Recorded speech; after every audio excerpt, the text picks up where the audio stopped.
आज यहाँ पे आए हुए मेरे सभी साथियों को मेरा नमस्कार, सबको मेरा प्रणाम।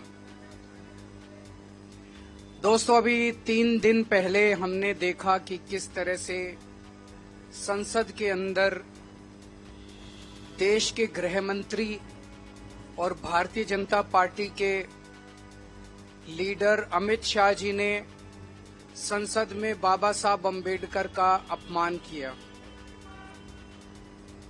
जो शब्द उन्होंने इस्तेमाल किए वो शब्द तो अपमान करने वाले थे ही, लेकिन जिस लहजे से उन्होंने बोला, उन्होंने उनका मजाक उड़ाया। उन्होंने बाबा साहब अम्बेडकर का मजाक उड़ाया।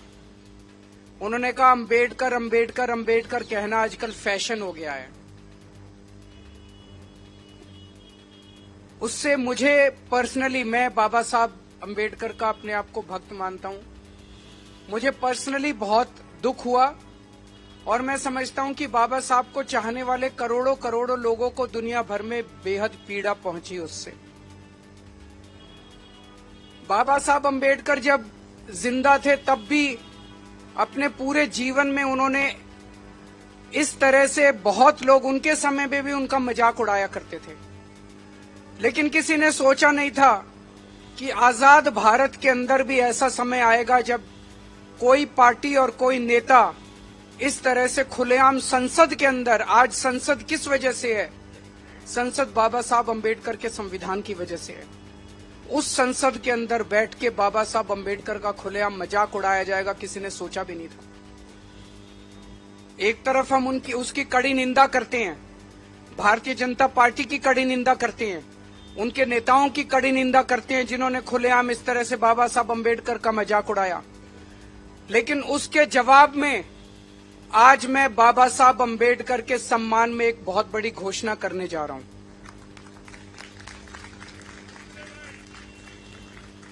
बाबा साहब अम्बेडकर ने सबसे ज्यादा तवज्जो दी थी शिक्षा को। उन्होंने कहा था कि अगर हमारे समाज को आगे बढ़ना है तो एक ही चीज है जो हमारे समाज को एक पीढ़ी के अंदर सबको बराबर खड़ा कर सकती है, और वो है शिक्षा। उन्होंने अपनी जिंदगी में शिक्षा पाने के लिए जितने संघर्ष किए उसकी हम कल्पना भी नहीं कर सकते। उनके जमाने में हम जानते हैं बहुत ज्यादा छुआछूत थी। वो जब स्कूल जाते थे तो अपने साथ टाट पट्टी लेके जाते थे। क्लास के बाहर उनको बिठा दिया जाता था, वो टाट पट्टी पे बैठते थे और उनको कहा जाता था अंदर जो टीचर बोल रहा है उसकी आवाज आ रही होगी, उस आवाज को सुन के तुम पढ़ लेना। ऐसी परिस्थिति में पढ़ के वो बंबई में उन्होंने ग्रेजुएशन प्राप्त की और उसके बाद वो कोलंबिया यूनिवर्सिटी से पीएचडी प्राप्त की उन्होंने।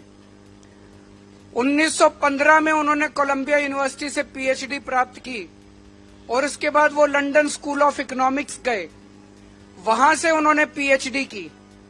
लेकिन लंदन स्कूल ऑफ इकोनॉमिक्स में पढ़ते हुए उन्हें बीच में अपनी पढ़ाई छोड़नी पड़ी क्योंकि पैसे कम पड़ गए और उनको वापस देश आना पड़ा। फिर उन्होंने पैसे का जुगाड़ किया और फिर दोबारा अपनी पढ़ाई पूरी करने के लिए लंदन स्कूल ऑफ इकोनॉमिक्स गए और उसके बाद उन्होंने किस तरह से संघर्ष करके देश को आजादी दिलाई, भारत का संविधान लिखा और देश के पहले कानून मंत्री बने, हम सब लोग जानते हैं। आज मैं चाहता हूं कि कोई भी दलित समाज का बच्चा पैसे की कमी की वजह से उच्च शिक्षा प्राप्त करने में वंचित ना रह जाए। इसलिए आज मैं डॉक्टर अंबेडकर स्कॉलरशिप का ऐलान करता हूं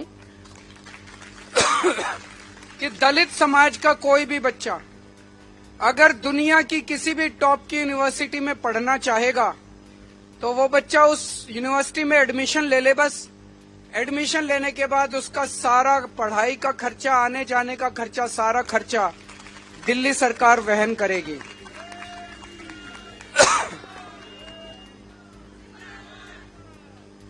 जिस तरह से बाबा साहब अम्बेडकर ने विदेशों में पढ़ाई करके एक नहीं दो डबल पीएचडी करी, दो डॉक्टरेट हासिल की और उन यूनिवर्सिटी से की, कोलंबिया यूनिवर्सिटी और लंदन स्कूल ऑफ इकोनॉमिक्स, जिसमें आज की डेट में भी एडमिशन लेना भी बड़ा मुश्किल है।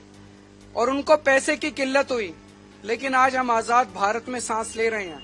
आजाद भारत में किसी बच्चे को फॉरेन यूनिवर्सिटी में पढ़ने की दिक्कत नहीं होनी चाहिए। इसलिए आज मैं पूरे दलित समाज के लिए ये घोषणा कर रहा हूँ डॉक्टर अंबेडकर स्कॉलरशिप की, कि किसी भी बच्चे को विदेश में आप बाबा साहब अंबेडकर के बताए हुए पदचिन्हों पे चलिए, उनके बताए हुए उनके जीवन में उन्होंने जो कुछ हासिल किया वो हासिल करने की कोशिश कीजिए, आपका साथ हम देंगे। कुछ लोगों का प्रश्न था कि सरकारी कर्मचारी जो दलित समाज के लोग सरकार में हैं, क्या सरकारी अफसरों के ऊपर भी योजना लागू होगी? जी हाँ, लागू होगी, क्योंकि मैं नहीं समझता कि कोई सरकारी कर्मचारी भी जो ईमानदारी से काम करते हैं वो भी अपने बच्चों को विदेशों में बिना स्कॉलरशिप के पढ़ाने की हैसियत रखते हैं, उन पे भी ये योजना लागू होगी। तो उन्होंने जो भारतीय जनता पार्टी ने और अमित शाह जी ने उनका मजाक उड़ाया, उसका जवाब आज हम इस योजना से पूरे दलित समाज के लिए दे रहे हैं। बहुत बहुत शुक्रिया। जय जय जय जय जय भीम।